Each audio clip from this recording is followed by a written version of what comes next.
surcando los mares del planeta, viajando por mundos desconocidos, sumergiéndonos eones de años atrás en la historia.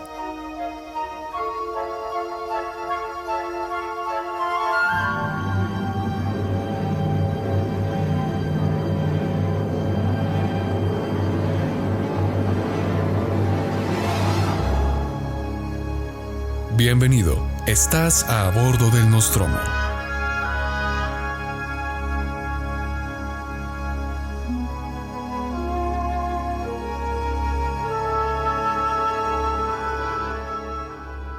El amor hace que el mundo gire, decía el escritor inglés Charles Dickens, que a propósito nació un 7 de febrero del año 1812 en Portsmouth. Esta semana se cumplen 208 años de su natalicio, autor de diferentes obras célebres como Cuento de Navidad, el apasionante libro de Oliver Twist, David Copperfield y tantos otros relatos. Volviendo a la cita del autor, creo que tiene mucha razón, y Dickens se propuso llevar esa filosofía en todas sus obras. En medio de una Inglaterra industrial donde los derechos humanos importaban poco y el amor fraternal se rompió en mayor medida, sus obras llegaron como anillo al dedo para la Inglaterra de aquella época. Sobre todo en Oliver Twist, donde se refleja el papel del niño, del infante, en la revolución industrial. Menores que eran obligados a trabajar por muchas horas desde temprana edad y que no veían paga alguna. Por medio de sus obras, Dickens le da una visión diferente a la actualidad que vivió, una llena de magia, de amor y de compasión, la cual tal vez hacía mucha falta en aquella lejana Inglaterra del siglo XIX. Pero ¿saben cómo nos hace falta también estas historias de Dickens para el día de hoy, para la actualidad? Una época muy parecida en ciertos aspectos a aquella del siglo XIX en Inglaterra. Una época en la que parece que el odio se ha exacerbado entre unos y otros. El amor debe permanecer entre todos nosotros. Eso es lo que hace el mundo girar. Y no solamente lo dice Dickens, sino también lo dijo un hombre muy sabio que anduvo hace más de 2000 años en Galilea. Un hombre que dijo: amaos los unos a los otros, o ama al prójimo como a ti mismo, y que por pensar diferente a lo que sucedía en aquella época fue asesinado. Tal vez eso es lo que nos hace falta en esta época, en un mundo que nos hace competir unos contra otros, en el que las noticias hablan de guerra y satanizan a ciertos sectores de la población, una época en la cual las batallas campales se dan entre las mismas familias, pero sobre todo, también se dan entre insultos en las redes sociales. Creo que hace falta ese amor, que nos amemos unos a otros y que dejemos el odio a un lado para pensar también en los demás. Pensar que podemos ser diferentes a lo que la sociedad espera. Y puede que sientas que la sociedad te crucifica por pensar diferente, por llevarles la contraria a esa filosofía del odio. Pero aunque eso suceda, sabrás que al amar estás haciendo lo correcto.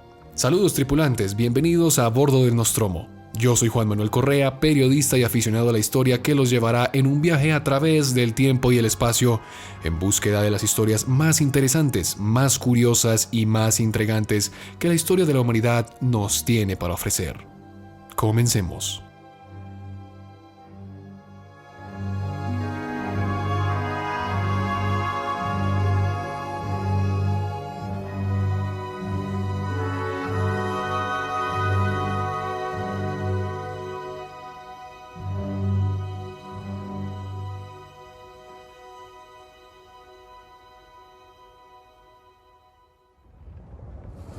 En el principio, no había nada. Nada más que el silencio de una infinita oscuridad. Pero el aliento del Creador revoloteó contra el rostro del vacío susurrando: que se haga la luz. Y hubo luz. Y eso fue bueno. El primer día. Y entonces la luz informa comenzó a tomar sustancia y forma un segundo día. Y nuestro mundo nació. Nuestro hermoso y frágil hogar. Y una gran y tibia luz nutrió sus días. Y una luz menor gobernó sus noches. Y hubo tarde y mañana. Somos conscientes, en mayor o menor medida, de nuestra historia reciente.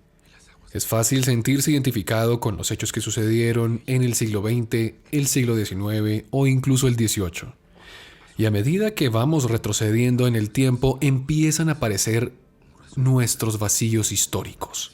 El desconocimiento de grandes periodos de la antigüedad y ese tipo de situaciones. Pero esto es normal entre personas como usted y como yo. Los datos, fechas, momentos exactos, esos hay que dejárselos a los estudiosos y grandes eruditos de la historia. Poco se preocupe, usted no es el caso aislado. Estoy seguro que en más de una de nuestras escuelas no profundizaron lo suficiente en la materia de historia. Y empiezo diciendo esto porque hoy vamos a retroceder muchísimo en el tiempo, pero muchísimo. Demasiado, como dirían en algunas partes del país y del mundo.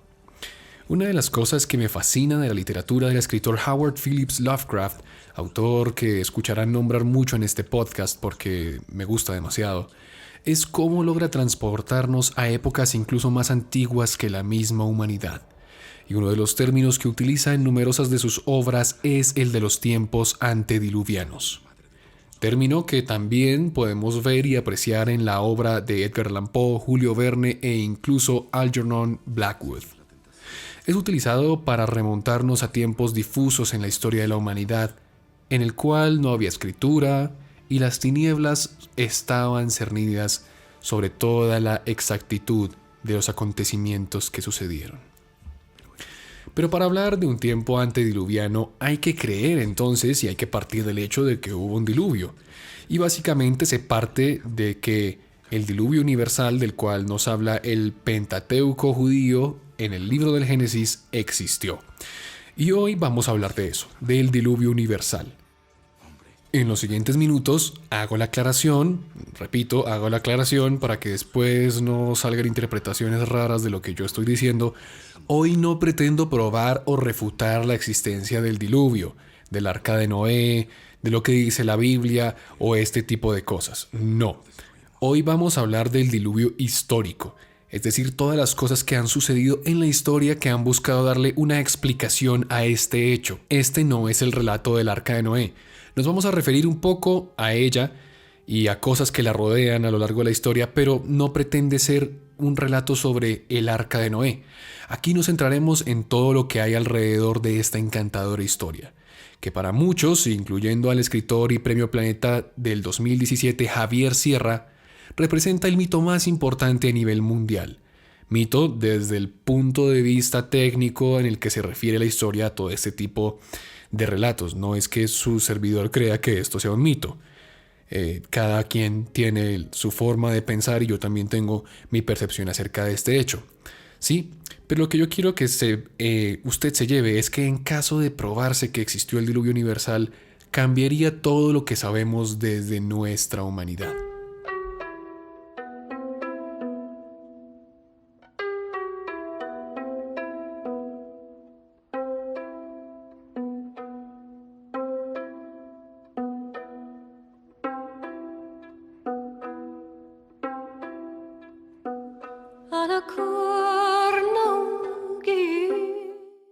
Nuestra historia no comienza en las sinagogas judías como muchos tal vez ya lo venían pensando. Durante siglos el mundo creyó que la historia que aparece en los capítulos 6, 7, 8, 9 y 10 del libro del Génesis es la primera mención del diluvio universal a nivel histórico. Pero en 1853, durante una expedición al actual Irak, fue descubierto por el arqueólogo Austin Herring Layard una serie de tablillas sumerias escritas en lenguaje cuneiforme. Años más tarde, en 1870, el asiriólogo inglés George Smith tradujo cada una de las tablillas de arcilla, y lo que descubrió fue la primera historia de la humanidad, escrita, la epopeya de Gilgamesh. Las tablillas nos relatan una historia de un rey sumerio llamado Gilgamesh, el cual reinó en Uruk durante la tercera dinastía de Ur, es decir, 2100 años antes de Cristo. Durante la primera parte del relato nos habla de las vicisitudes que tuvo que pasar el rey mesopotámico, y en la segunda parte nos relata cómo Gilgamesh va en busca de la inmortalidad. En esta travesía, el rey se entera que hubo una vez un hombre al que los dioses habían perdonado y le habían otorgado la vida eterna. Su nombre era Utnapishtim. Contaba la leyenda que los dioses un día se habían cansado de la raza humana, ya que eran numerosos y ruidosos. y no dejaban dormir tranquilamente a los dioses. O sea, por favor, ¿qué es esto? No dejaban dormir a los dioses, entonces por lo tanto, lo que se le ocurre a los dioses es enviar un diluvio y matarlos a todos. Perfecto, ¿no? Cualquier solución parecida con la actualidad para muchas cosas es pura coincidencia, no mentiras. Pero lo que quiero decir es que la solución que daban los dioses para que se acabara este problema de los humanos bulliciosos y que sobre todo estaban construyendo y se estaban pareciendo cada vez más a ellos, la solución era enviar un diluvio que acabara con toda la vida en la tierra, hacer un reset. Pero entonces el dios Enkil se apiadó de Utnapishtim y su familia, ya que eran justos ante sus ojos, y les ordenó con medidas exactas construir una gran balsa en el cual él y su familia pudiesen salvarse. Según el mito, la tierra fue asolada por una tempestad que duró 6 días y 6 noches hasta que en el séptimo todo se calmó. Utnapishtim se asoma desde su barco y ve cómo la humanidad se ha convertido en, digamos, un simple destello de lo que fue en algún momento. No había nada. Y que el agua cubría toda la faz de la tierra. Solo emergía el pico del monte Nisir, lugar donde supuestamente quedó posada el arca. Después de una semana, Utnapishtim soltó una paloma que volvió. Después soltó una golondrina que también volvería. Y por último soltó un cuervo que no volvió, indicando a nuestro héroe Utnapishtim de que las aguas habían bajado, ya que el pájaro había encontrado un lugar donde posarse.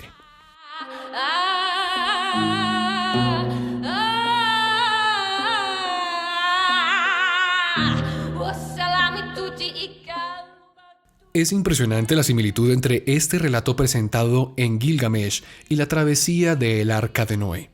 Esto ha hecho a muchos pensar que los judíos copiaron la historia de Utnapishtim y la asociaron a su cultura. Dicen que no es de extrañar, ya que el mismo patriarca del cual descendió el pueblo hebreo, Abraham, era oriundo de Ur, de los caldeos. Era babilónico. Bueno, mesopotámico, mejor dicho. Estudiosos de la Biblia creen que el libro del Génesis fue escrito durante el cautiverio del pueblo de Israel en Babilonia durante el 587 y el 537 a.C. Pero eso simplemente hace que el hallazgo de las tablillas sea muy importante, porque la epopeya de Gilgamesh fue escrita casi 2000 años antes que la historia de Noé, 2000 años antes de que se registrara el Génesis de los judíos. Ahora, un momento, esto no significa que la historia de Noé sea una copia de Utnapishtim. No estoy diciendo eso, no necesariamente. Hay muchos que recaen en ese error. Pero lo cierto es que el poema de Gilgamesh es el registro más antiguo. Esto no quiere decir que sea la historia original necesariamente. Para salirnos un poco de la mitología hebrea y la mesopotámica, que pues además era necesario abordar para saber de dónde venía el concepto del diluvio universal, nos iremos a los registros históricos. Y el primer registro histórico disponible se encuentra en otra tablilla sumeria, llamada la Lista de los Reyes. En ella se encuentra un fragmento que dice lo siguiente: Después de que la realeza descendió del cielo, la realeza fue llevada a Shuruppak. En Shuruppak, Ubaratatú se convirtió en rey y gobernó por 5 zars y un ner. En 5 ciudades, 8 reyes gobernaron durante 241.200 años. Entonces, la inundación se extendió. Por lo tanto, si partimos del hecho de que realmente existió el diluvio como lo atestigua esta tablilla, reitero, esto ya no es un registro mitológico, no es una historia, sino que es un registro histórico que hicieron los escribas de aquella época, refuerza que anteriormente, como lo mencionamos, tal vez existió un diluvio. Y refuerza que la historia de Noé no es necesariamente una copia de Gilgamesh. La historia de Utnapishtim es simplemente el registro más antiguo y repito, pero no necesariamente es la historia original. Puede ser una interpretación sumeria de lo que sucedió. Puede ser una interpretación sumeria de lo que sucedió durante el diluvio. Esto no quiere decir que Noé sea una copia o que, no sé, Utnapishtim y la historia de Gilgamesh también sean erróneas. Son interpretaciones de un hecho que sucedió y que está grabado en las tablillas. Que si Utnapishtim es Noé o Noé Utnapishtim, no me quiero meter en ese tema. Digamos que lo que sí está claro es que de manera histórica hay registros que nos dicen que hubo un diluvio. Desde por así decirlo, los escribas e historiadores de Mesopotamia. Otro registro histórico es el que nos dejó el historiador mesopotámico Beroso el Caldeo, quien vivió durante el final del siglo IV y el siglo III antes de Cristo. Su trabajo como cronista fue tan importante para su época que incluso siglos después, el mismísimo Flavio Josefo destacó su obra, y en una de ellas nos da una pista del diluvio, una tablilla con una lista de los reyes antediluvianos. Hay quienes dicen que el primer nombre que cita Beroso representa el Adán bíblico, y nos dice que en la época de Sixurtos, un monarca mesopotámico, fue la época donde ocurrió el gran diluvio, de modo que mucha gente piensa que su nombre representaría a Noé. Asimismo, algunos hacen cuentas y dicen que con base de un valor corto para el Saros, este intervalo de 2220 años está en la misma orden de la magnitud que el dado en la cuenta bíblica de 1656 años, casi el mismo periodo que vivieron entre Adán y Noé. Esto quiere decir que, tanto en la crónica como de Beroso, como lo que, digamos, sucede en la historia de Adán y Noé, está pasando al mismo tiempo. Pero estas son especulaciones. Sin embargo, lo que quiero rescatar de todo esto es que Beroso el Caldeo fue el primer historiador en dar y en dejar un registro del diluvio. Entonces vale la pena preguntarse si hay dos fuentes históricas diferentes a la mitología y a lo que hemos hablado. Entonces, ¿es posible que una catástrofe de un diluvio universal se haya podido dar y que el mundo haya quedado sumido en las aguas por mucho tiempo? Y aunque usted no lo crea, la ciencia sí se ha dedicado en múltiples ocasiones a investigar este hecho. Ojo, no confundir con la pseudociencia que se ha formado en torno al diluvio universal. Aquí solo presentaré expediciones, hallazgos que se han hecho en torno al relato del diluvio, pero aclarar desde el vamos que la ciencia hoy en día no ha encontrado ninguna prueba sólida para avalar que una inundación haya cubierto toda la superficie del planeta. Para lo siguiente que les voy a relatar, les aconsejo que pause un momento el podcast y que se consiga en internet, o no sé si usted tiene un atlas del mundo o un mapa del planeta, y que se consiga precisamente eso, un mapa del planeta, porque vamos a estar mencionando muchas latitudes importantes. Entonces voy a darle un tiempo para que usted pause su podcast y vaya por el mapa del planeta y vuelva.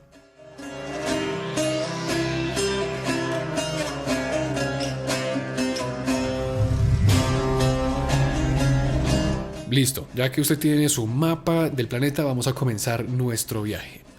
Las diversas excavaciones que se han hecho en Irak han revelado evidencia de inundaciones localizadas en Shurupag, lo que conocemos hoy como Tel Farah en Irak, y varias otras ciudades sumerias.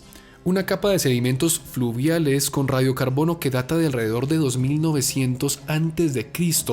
interrumpe la continuidad del asentamiento extendiéndose hasta el norte de la ciudad de Kish, que según las crónicas se hizo cargo de la hegemonía durante la inundación.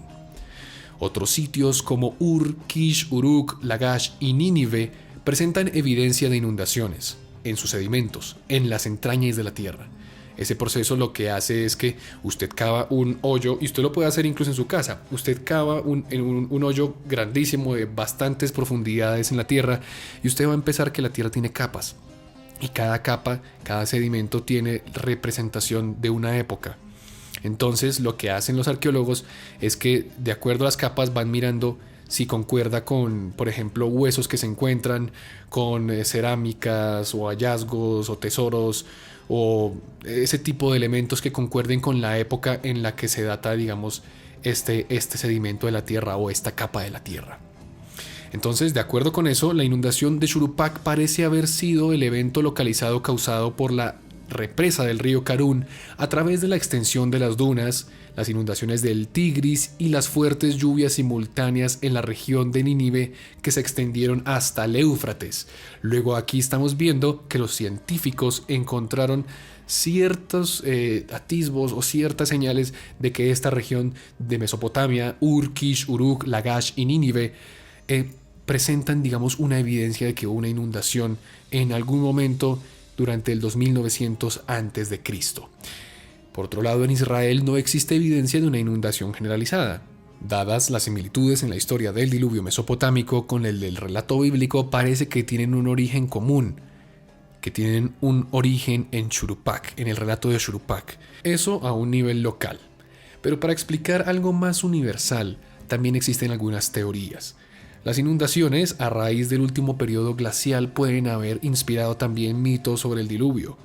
La geografía del área de Mesopotamia cambió considerablemente por el llenado del Golfo Pérsico después de que las aguas del mar subieron después del último periodo glacial. Por lo tanto, no es de asombrar que un aumento repentino de las aguas pueda ser perfectamente posible, pero vuelvo y digo, no a nivel global, sino en algunas áreas localizadas en esa región. Pero bueno, por último, en 1997 los geofísicos William Ryan y Walter Pittman, junto con algunos colegas, publicaron por primera vez la hipótesis del diluvio del Mar Negro, que es otra hipótesis que podría explicar lo que sucedió en aquella época y por qué se hallaron, digamos, estos registros de sedimentos que no concuerdan con los otros. Pittman y Ryan propusieron que una entrada catastrófica de agua del mar Mediterráneo en el lago de agua dulce del Mar Negro ocurrió en el año 7150 a.C. Antes de esa fecha, el agua de deshielo glacial había convertido a los mares Negro y Caspio en vastos lagos de agua dulce que desembocarían en el mar Egeo. A medida que los glaciares se retiraron, algunos de los ríos desembocarían también en el Mar Negro y disminuyeron su volumen, cambiando el curso para drenarse en el Mar del Norte.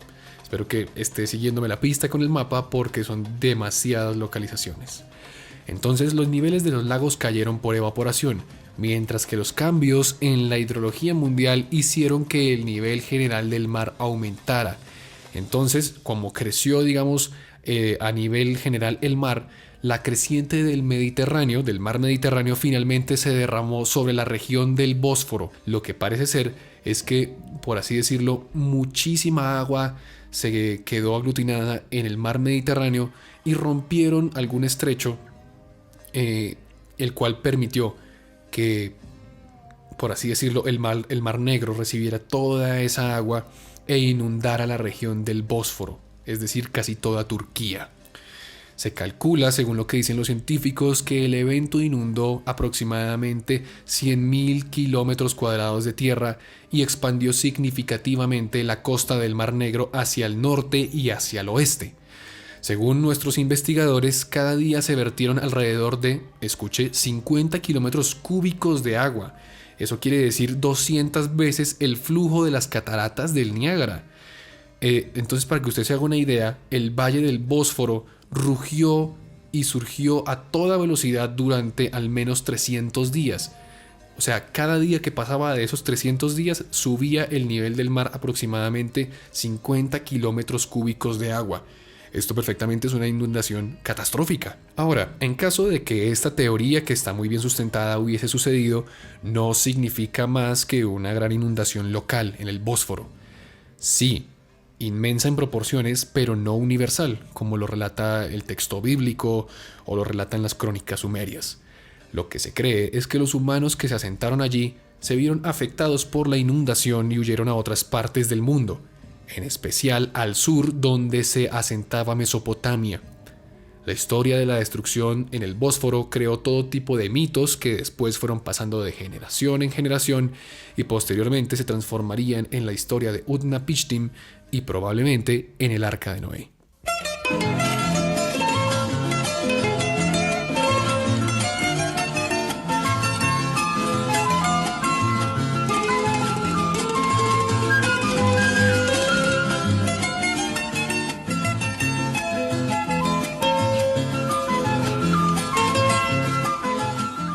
Y listo, caso resuelto, ¿no?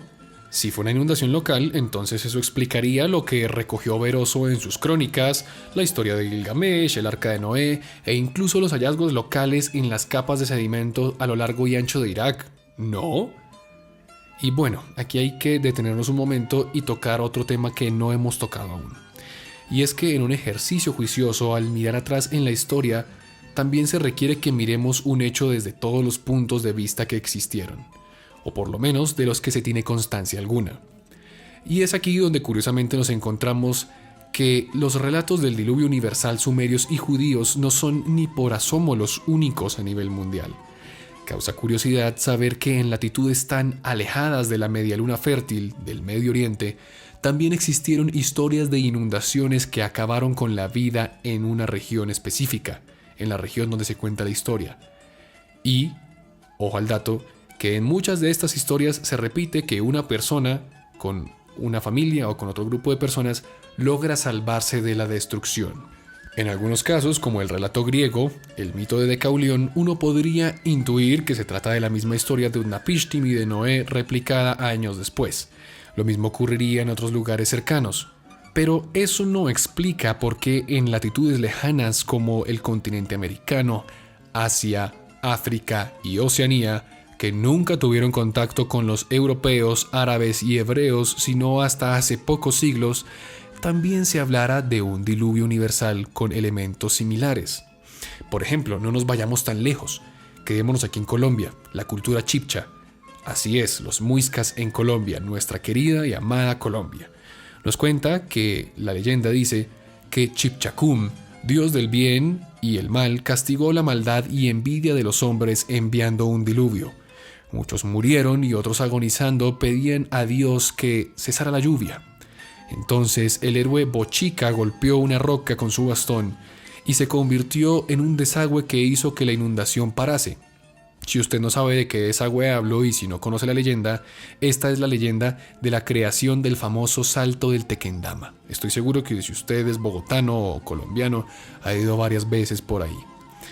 Por otro lado, en Argentina los mapuches cuentan una historia similar, solo que aquí los dioses, refugian a un grupo de gente en una balsa para que se salven de la inundación. Para los mayas, la inundación fue producida por Hurcán, madre y padre de los dioses, a fin de destruir a una raza de hombres que existían antes, lo que ellos llamaban los hombres de madera. De hecho, Fray Bartolomé de las Casas aseguraba que entre los mayas de Verpaz había noticia de un diluvio y del fin del mundo. Un dato curioso es que cuando los colonizadores españoles llegaron a América, se sorprendieron bastante porque encontraron creencias similares entre los europeos y los americanos. Ejemplos: entre ellas habían historias similares como la Torre de Babel, la caída del hombre y la evangelización de los apóstoles, lo cual les sirvió como gran elemento para que se pudiera evangelizar de mejor manera a las personas del Nuevo Mundo. Si usted quiere profundizar más en detalle en este tema, que es un poco apasionante, le recomiendo que se lea el libro Historia de América Central de Enrique Gómez Carrillo, que fue publicada en 1906. Estos son los más representativos de nuestro continente, pero también hay menciones del diluvio en la cultura mexica, la inca de Perú, los uros bolivianos, la Cahuéscar de Chile, los taínos del Caribe, la guaraní de Paraguay y también en Brasil. Otros relatos destacables son los de la isla de Pascua, en la cual sus ancestros llegaron supuestamente a una isla que se llamó Iva, debido a que los continentes se habían inundado y esta era la única isla que había quedado en pie. En Chad, el país de África, la tribu Moussaouie cuenta que también llovió durante 7 días y 7 noches y que la inundación fue terrible y acabó con muchas personas. En el Asia, las escrituras védicas de la India también nos cuentan la historia de un rey llamado Svayambhuva Manu, que fue avisado del diluvio por una encarnación de Vishnu en su forma de un gigantesco pez. El gigantesco pez tenía el nombre de Mastya Avatar. Mastya arrastró el barco de Manu y lo salvó de la destrucción. El diluvio hindú fue mucho más devastador que el bíblico y que el sumerio, ya que el agua no provenía de las nubes del planeta, sino que se trataba de una creciente del océano que se encontraba, según la mitología de la India, en el fondo del universo. Y por último, uno que encuentro bastante fascinante, y es la inundación de Gunyu, en China, la cual supuestamente se prolongó durante al menos 2 generaciones. Según la leyenda, la gente abandonó sus hogares para vivir en la parte alta de las montañas. Según las fuentes mitológicas e históricas, se fecha tradicionalmente esta inundación en el 3er milenio antes de Cristo, durante el reinado del emperador Yao. Se han fechado en el año 1920 a.C. evidencias arqueológicas de un gran diluvio que destruyó el yacimiento de La Jia en las partes altas de la garganta del río Amarillo. Paréntesis, Esto que estamos hablando es muy cerca a la fecha del diluvio mesopotámico. Y bueno, hay muchos más ejemplos que podríamos mencionar, pero nos quedaríamos horas aquí nombrando una por una y uno por uno los casos y leyendas que hay acerca de un diluvio. Esta parte del relato la consulto no porque crea que la historia que cada una de ellas cuentan sea cierta. Convengamos, por ejemplo, que la nuestra, la muisca, la colombiana, es un tanto disparatada. Sin embargo, llaman la atención dos cosas. Una, que se repita el mismo relato en civilizaciones que nunca tuvieron contacto entre sí. Y dos, porque cada mito, aunque sea en su mínima expresión, tiene algo de cierto. Nuestros antepasados explicaban los fenómenos naturales desde su cosmogonía y se lo atribuían a sus dioses. Era así más fácil de explicar las heladas, las sequías, los terremotos, los eclipses y, por supuesto, las inundaciones. Y para terminar esta parte del podcast, solo nos queda una incógnita.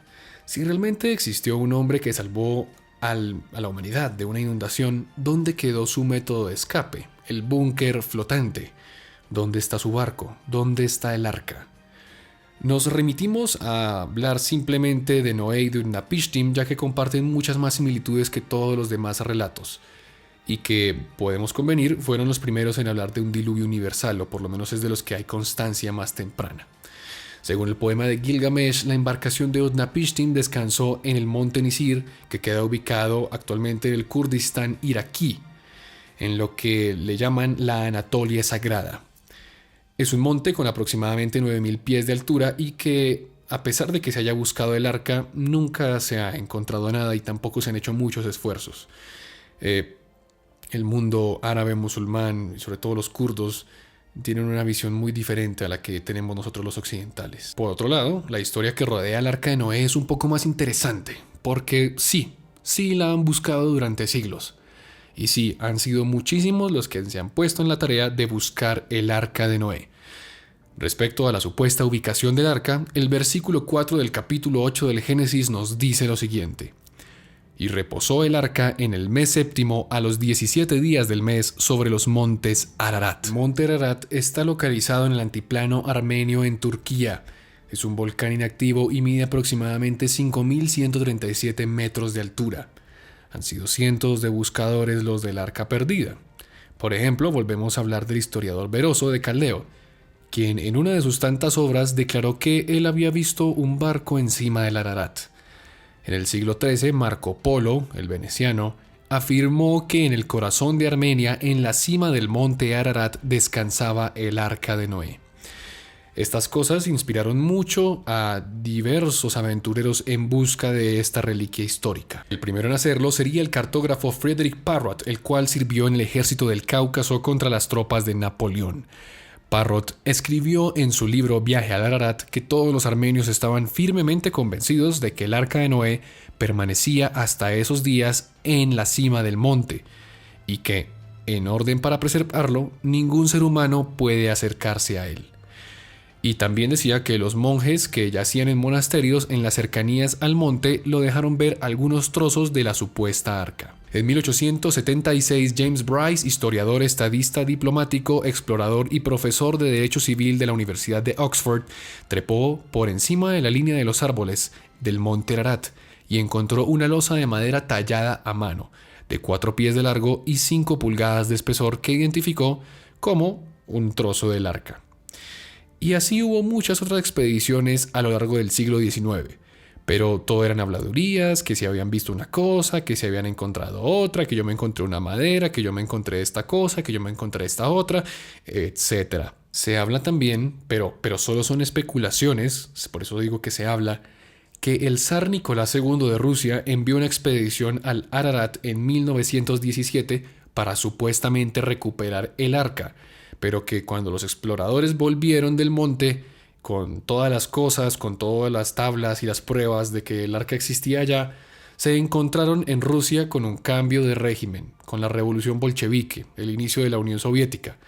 Hay historiadores como Robert Moore que creyeron que esto sí se dio, pero la verdad es que no hay una confirmación histórica como tal o un registro de que esto haya sucedido así. Son especulaciones. Fue hasta 1947 que un vuelo de espionaje americano que revisaba las posiciones soviéticas en Turquía divisó en la cima del monte Ararat una anomalía. Esto quedó registrado en varios informes de la CIA, ¿sí? Porque, por supuesto, cualquier cosa que usted pudiera y que la CIA pudiera registrar o que viera cerca de sus posiciones estratégicas, pues tenía que describirlo y tenía que registrarlo. Más si supuestamente el enemigo soviético, tenía la capacidad de tener una base en la cima de un monte tan alto. A primera vista parece una formación rocosa. Varios geólogos aseguran que se trata solamente de algo natural. Hay otros que dicen que no, que eso no es natural. Pero bueno, eso no nos compete a nosotros. Lo que sí es cierto es que este descubrimiento hizo que se reactivara la búsqueda del arca, ya que muchos pensaban que esta anomalía del Ararat era sin duda el arca de Noé. Muchas otras personas intentaron subir al monte en busca del arca, desde pastores, teólogos, alpinistas, profesores, ya profesionales, alpinistas también, etc. Pero hay un caso muy particular y es el de James Irwin. Sí, así es. Si usted conoce de historia un poco, sabrá que James Irwin es uno de los astronautas que pisó la Luna en el Apolo 15. Luego de su gran travesía en el espacio, de haber llegado hasta lo más alto de los cielos, el siguiente paso para él, y eso era lo que él había decidido, era descubrir las pisadas de Dios en la tierra. Eso es lo que él dijo y lo estoy citando textualmente. Y qué mejor forma de hacerlo que encontrando el arca de Noé. Irwin dirigió 2 expediciones durante los años 80. Esto no le gustó ni 5 al gobierno turco y menos al soviético. Piénselo de esta forma: un astronauta estadounidense en las inmediaciones de la Unión Soviética, haciendo quién sabe qué, buscando supuestamente algo en un monte. Algo andaba mal. Eso es lo que debieron haber pensado en esa época la Unión Soviética y los turcos. Durante la primera expedición, de hecho, fue detenido e incluso también fue secuestrado por grupos locales. En la segunda expedición sufrió un accidente y tuvo que dejarla, ya que tenía antecedentes de diversos infartos. En 1991, Irwin moriría de un ataque en el corazón y con el sueño aún vivo de que nunca encontró el arca. La última de las peripecias para encontrar el arca fue hecha en 2007 por el Ministerio del Arca de Noé, una iglesia evangelista china.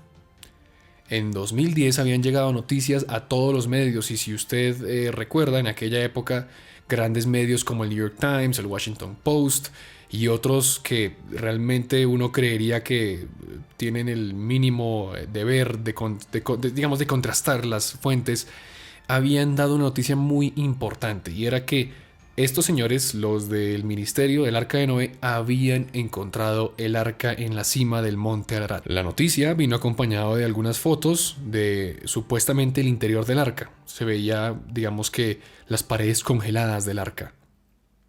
Y al final todos se comieron el cuento y hasta ahí paró todo. Resulta que meses después se descubrió por medio de unos trabajadores kurdos de la zona y ellos revelaron que en efecto las fotos que se mostraban eran reales, pero no necesariamente del arca real. Lo que sucedió es que nuestros amigos chinos de la iglesia evangelista del Ministerio Arca de Noé se habían puesto en la tarea 3 años antes, en 2007, de llevar estructuras de madera, escenografía a la cumbre del monte Ararat para que dejaran esas estructuras ahí, se congelaran y 3 años después pudieran ir a tomar las supuestas fotos y que se hiciera efectivo el montaje.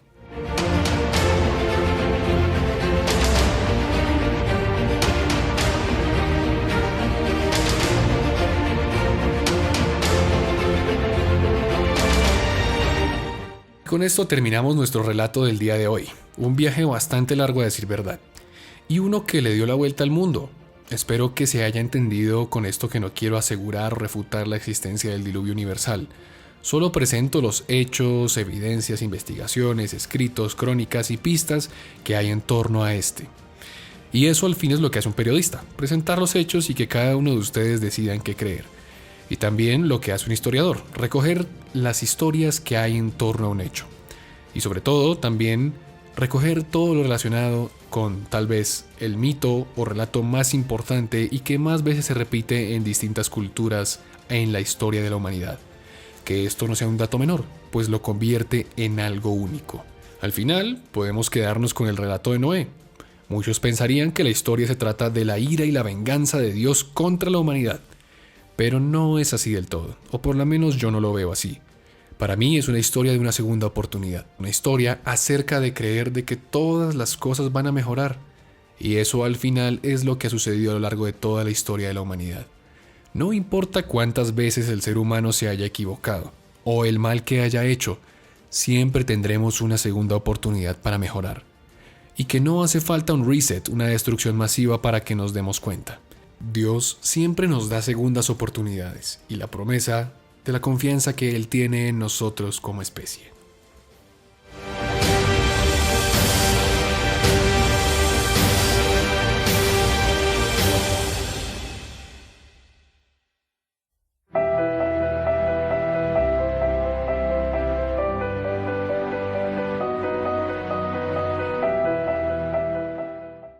El mundo ha pasado por distintas edades geológicas, desde el lejano Ádico-Adiano, periodo en el que se cree que se formó la Tierra y la Luna, también en el Precámbrico, pasando por la formación de continentes de Pangea durante el Pérmico, el reinado de los dinosaurios sobre la Tierra en el Mesozoico y hasta la aparición de la raza humana en el Tardío Holoceno.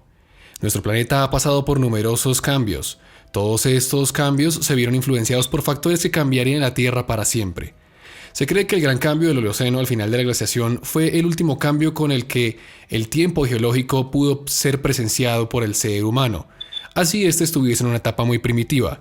Pero en las últimas décadas se habla de una época geológica que es un poco más controvertida entre los científicos. Hablamos del Antropoceno, la cual, como su nombre lo indica, parte de la premisa que el hombre tiene el gran impacto sobre el medio ambiente y modifica el ambiente de acuerdo a su voluntad, y por consiguiente la estabilidad natural de nuestro planeta se ve un poco desbalanceada. Para hablar de esto, hoy nos acompaña a bordo del Nostromo el periodista, escritor de varias obras como La jirafa ardiendo, profesor titular de Cátedra de Cambio Climático en la Universidad del Rosario y la Universidad Nacional de Colombia y director de la Red Latinoamericana sobre Educación para la Adaptación al Cambio Climático Global, el profesor Manuel Guzmán Genesi. Profesor, ¿cómo está? Bienvenido al Nostromo. Muchas gracias.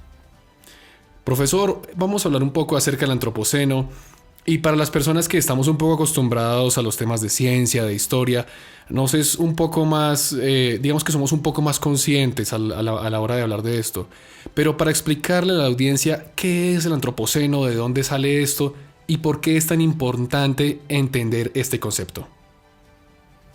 Pues en realidad cuando se habla del Antropoceno se está hablando de una nueva era geológica y de la posibilidad o del peligro de que estemos lentamente avanzando hacia unos impactos irreversibles en la esfera de la vida. Estos impactos han sido causados durante buena parte del siglo XX por la infraestructura técnica de la sociedad, por la economía del carbono especialmente, y consisten pues en los efectos que ya todos conocemos acerca de la crisis climática, efectos relacionados con las concentraciones de dióxido de carbono en la atmósfera, que repercuten en una serie de condiciones nuevas para la estabilidad de la vida, y a todo esto se le ha llamado antropoceno. Es un concepto más bien relacionado con la cultura, es un concepto que quiere llamar la atención acerca de esta nueva realidad en la que estamos entrando. ¿Por qué, profesor, hay tanto debate cuando se empieza a hablar acerca del término antropoceno como periodo válido, digamos? ¿Por qué los científicos aún no se ponen de acuerdo? Hay algunos que dicen que inicia después de que aparece la civilización humana, otros lo ponen incluso como algo más reciente. ¿Por qué hay tanto debate en el momento de hablar de esto que es tan actual? No, pues yo pienso que nos estamos refiriendo al siglo XX. Es decir, los grandes cambios, lo que se llama el cambio global, que no es simplemente el cambio climático, sino cambios relacionados con la ocupación del territorio, relacionados con la cultura, relacionados con el pensamiento del desarrollo, relacionados con la propia idea del progreso. Estos son cambios que ocurren básicamente en la mitad del siglo XX, hacia la mitad del siglo XX. Evidentemente, cuando se habla de una transformación geológica profunda, pues se está hablando de grandes periodos de tiempo, pero en realidad cuando decimos antropoceno, nos estamos refiriendo a los efectos ya causados por la crisis climática global en los ecosistemas, en la vida, pero sobre todo en la cultura humana. Y bueno, hablando un poco acerca de la cultura humana, del modo de vida de las personas, hay quienes dicen que todo esto empezó también con esa, digamos que sociedad del consumo norteamericana, que después esa cultura se empezó a pasar a diferentes partes del mundo y hoy en día queremos todos tener ese mismo estilo de vida de lo que le llaman el primer mundo.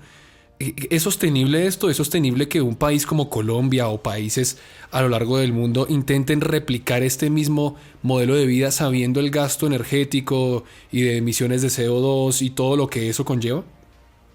Pues yo creo que no es sostenible. Yo creo que de lo que se trata precisamente es de cambiar los estilos de vida. Las negociaciones internacionales del clima, desde el año 1997 que se adoptó el protocolo de Kioto, han venido actuando sobre los síntomas del problema. Los síntomas del problema, pues digamos, pues, por decirlo con una metáfora de la salud, es la fiebre del planeta. El planeta tiene unas altas temperaturas, pero esas altas temperaturas son el síntoma. Hay que buscar el mal, hay que buscar la enfermedad, hay que buscar cuáles son las causas que ocasionan estas altas temperaturas. Y esas causas están en los estilos de vida. Estilos de vida relacionados no solamente con el consumismo, sino con el uso intensivo de combustibles fósiles, el uso casi exclusivo durante todo el siglo XX de combustibles fósiles para mover la economía y para mover la cultura. Digamos, esto es lo que habría que cambiar. Habría que avanzar hacia una sociedad sin carbono, habría que avanzar hacia una sociedad más sostenible, habría que avanzar hacia una sociedad de menos consumo o por lo menos de un consumo más responsable. Bueno, hablando un poco acerca de la alegoría, porque me gusta muchísimo, la alegoría de la jirafa en llamas en el cuadro pintado por Salvador Dalí en 1937. En el cuadro aparece una mujer famélica y otros simbolismos pues que se presentan allí que son bastante fuertes. Pero lo que más me llama la atención es la jirafa que no huye y que se está quemando y que, o sea, llama muchísimo la atención porque está inmóvil.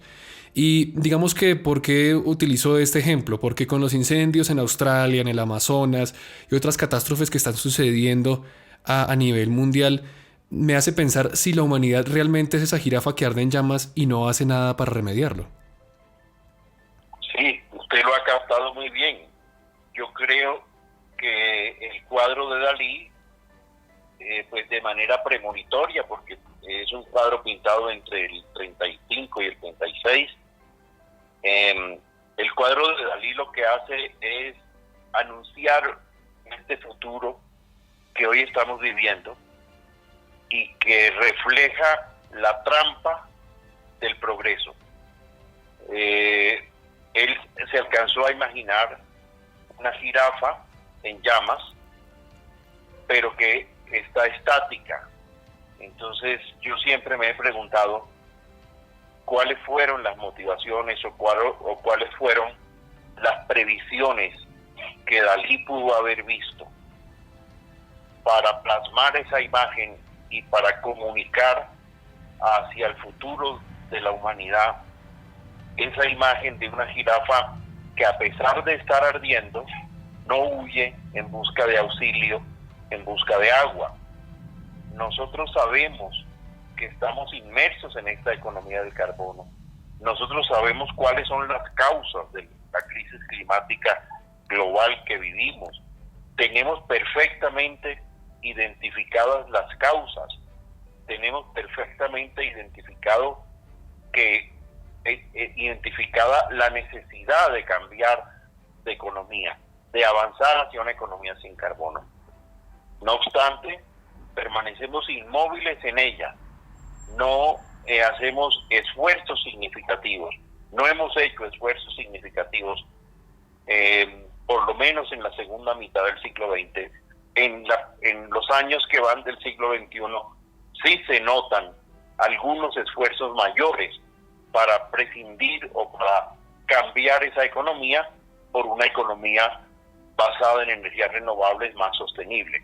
Pero durante todo el siglo XX, nosotros permanecimos inmóviles como la jirafa, permanecimos atrapados en esta especie de trampa civilizatoria, de trampa de la cultura, que nos lleva a mantener nuestros estilos de vida, a mantener nuestros niveles de confort, a mantener nuestros criterios de consumo y de crecimiento, a sabiendas de que eso es lo que está causando lentamente la crisis que nos agobia. Y bueno, nos estamos quemando, la jirafa se nos está quemando, está en llamas, y como usted decía, el estilo de vida, digamos que llevamos, ha hecho posible todo esto y es irreversible el daño. Pero ¿qué hay que hacer entonces? O sea, hay que actuar de alguna manera, la jirafa tiene que moverse, tiene que hacer algo. ¿Qué es lo que podemos hacer hoy en día? Porque nos hablan mucho de eliminar los plásticos de un solo consumo, de volver, digamos, a las botellas de vidrio, pero realmente lo que el individuo particular puede hacer remedia bastante el daño hecho, ¿o hay que esperar a que las grandes potencias y las grandes empresas hagan algo? No, esto no es un problema de los individuos, esto no es un problema de acciones individuales. Una persona muy poco puede hacer para cambiar las estructuras de toda una sociedad, el pensamiento del desarrollo, el pensamiento político del progreso, los criterios de crecimiento. Una persona muy poco puede hacer. De lo que se trata es de comprender el problema y de propiciar grandes cambios. Y estos grandes cambios evidentemente son políticos. Estos grandes cambios evidentemente deben ser impulsados por los gobiernos.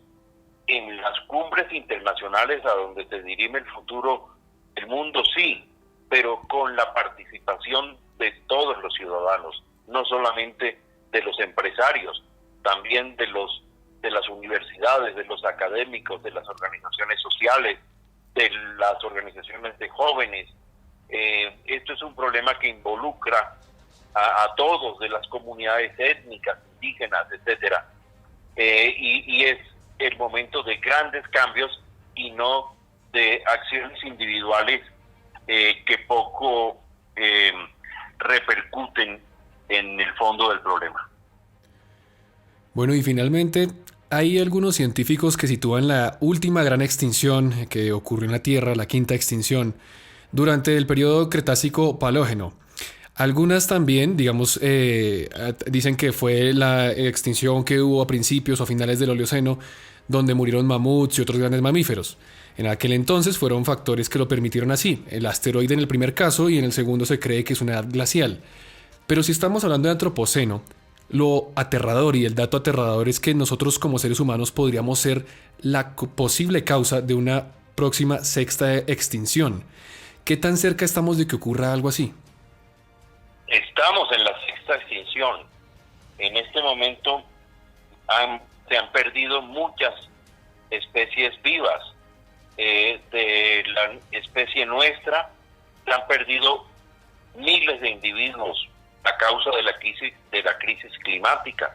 Se ha deteriorado la economía del mundo, están en peligro los países de pequeñas islas, los países que están a nivel del mar corren evidente riesgo de catástrofes de diversa índole. Yo sí creo que está avanzando esta esta sexta extinción a la que se refiere Elizabeth Kolbert en su libro de la sexta extinción. Y bueno, conociendo los peligros que eso conlleva, el significado que tiene la palabra extinción, digamos que hay algún rayo de esperanza que la humanidad pueda ver entonces si nos encontramos ya inmersos en este escenario tan aterrador. ¿Hay algún rayo de esperanza o simplemente digamos que las cosas van a fluir hasta que llegue el fin? Siempre hay esperanza. O sea, mientras estemos vivos, siempre habrá esperanza. Mientras amemos la vida y mientras tengamos la capacidad de comprender los peligros, siempre habrá esperanza. Ahora, estas esperanzas deben ser impulsadas por procesos educativos que garanticen que las generaciones que vendrán, que los que hoy están estudiando, puedan construir lentamente una nueva sociedad. Una nueva sociedad no se construye en corto tiempo.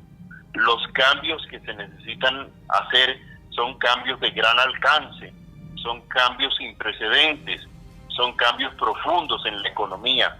No estoy seguro que una generación alcance para hacer esos cambios, pero si comenzamos un proceso educativo de gran alcance global, y comunicamos la urgencia de actuar y comunicamos los caminos que los tenemos identificados para actuar, pues evidentemente vamos a mantener la esperanza por lo menos durante el tiempo de esa próxima generación y quizá también la venidera.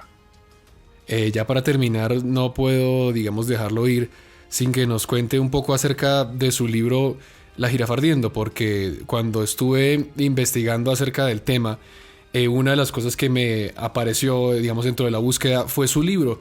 Y como en este programa nos gusta leer muchísimo y a los oyentes también les gusta que les recomendemos libros y sobre todo que si el propio autor está aquí en el programa, bueno, cuéntenos un poco de dónde sale esta idea, hacia dónde va dirigida y qué se puede encontrar en su libro para que la gente también pueda interesarse sobre este tema. Pues Jirafa Ardiendo es un libro publicado en el año 2015 por la Universidad del Rosario y la red Clima Forum Latinoamérica Network, en donde se examina el desafío de los ciudadanos frente a esta crisis climática global que estamos comentando. Es un análisis acerca de los pilares esenciales de la crisis y las formas que tenemos de enfrentarla, especialmente desde los procesos educativos. Pues me gustaría que pudieran conocerlo. En este momento estoy terminando un nuevo libro que se llama 2030 y que es de alguna manera la continuidad de Jirafa Ardiendo y que se enfoca en estos 10 años que nos restan para 2030, que se consideran los años decisivos de las acciones climáticas y de los grandes cambios. Bueno, profesor, y digamos ya para finalizar, no contábamos con eso, ¿hay alguna fecha tentativa donde podamos también estar pensando en adquirir el libro? Que suena bastante interesante, por supuesto, como continuación. Pues muy probablemente lo estemos lanzando en el marco de la segunda semana de la acción climática, que se llevará a cabo en el marco de la Feria Internacional del Libro de Bogotá. Bueno, bueno, para todos nuestros oyentes, entonces, ya lo saben, si ustedes están interesados en conseguir el libro, en saber qué es lo que está pasando con el mundo y lo que nos depara también, que es muy importante porque hoy con bombos y platillos resuenan, digamos que las voces del cambio. Pero bueno, mientras tanto agradecemos muchísimo al profesor Manuel Guzmán Genesi y bueno, esperamos que lo podamos tener en otra oportunidad aquí a bordo del Nostromo. Ha sido usted muy amable. Gracias, con mucho gusto.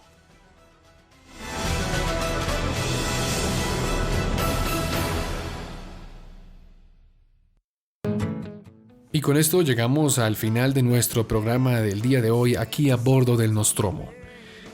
Espero que les haya gustado el viaje que hicimos al principio del podcast por los recónditos más oscuros de nuestra humanidad, del diluvio universal. Es algo que no sabemos a ciencia cierta si pasó, pero que yo estoy seguro que lo que les comenté el día de hoy les va a dar más pistas, de acuerdo a lo que usted crea acerca de eso.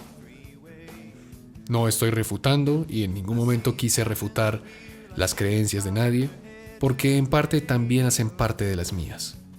Pero quise dar a conocer la historia que hay alrededor, lo que han dicho cronistas, lo que han hecho personas científicas para avalar o refutar esto. Por otro lado, creo que nos identificamos como humanidad con la imagen de la jirafa que arde en el cuadro de Salvador Dalí. Estamos en una época que es crítica para nuestra supervivencia como especie. Y si nos quedamos como la jirafa, estática, sin hacer nada al respecto, por lo que nos está sucediendo, por un mundo que está en llamas, entonces ya después será muy tarde para remediarlo. Eso es lo importante de entender el concepto del antropoceno, que nosotros somos responsables de lo que suceda de aquí en adelante con nuestro planeta. Les recordamos que pueden suscribirse a través de nuestro canal de iVoox y no perderse ninguno de nuestros programas todos los jueves aquí en A Bordo del Nostromo. Nos interesa también que interactúen a través de este mismo canal, dejándonos sus likes y sus comentarios acerca de lo que acabaron de escuchar en el programa. Por ejemplo, un oyente nos escribió en el programa de la semana pasada, el que hicimos acerca de la era atómica y del holocausto. Este oyente tiene como nickname el Ayuwoki xenomórfico. Bueno, es un nickname bastante es un nickname bastante creativo. Felicitaciones para el Ayuwoki xenomórfico por tanta creatividad. Pero el Ayuwoki nos dice: buen programa, no puedo creer que haya gente que crea que el holocausto no sucedió. Y sí, Ayuwoki, hay gente que cree que el holocausto no sucedió, hay otros que creen que la Tierra es plana, y bueno, cada uno es libre de creer lo que quiere, pero las evidencias están ahí y la historia no se puede refutar, y sobre todo la historia no se puede olvidar. Así que no se olviden de dejar sus comentarios para la próxima ocasión y que podamos leerlos dentro de 8 días. Sin más que añadir y sin más por el momento, me despido. Soy Juan Manuel Correa, periodista y aficionado a la historia, y nos vemos el próximo jueves aquí a bordo del Nostromo.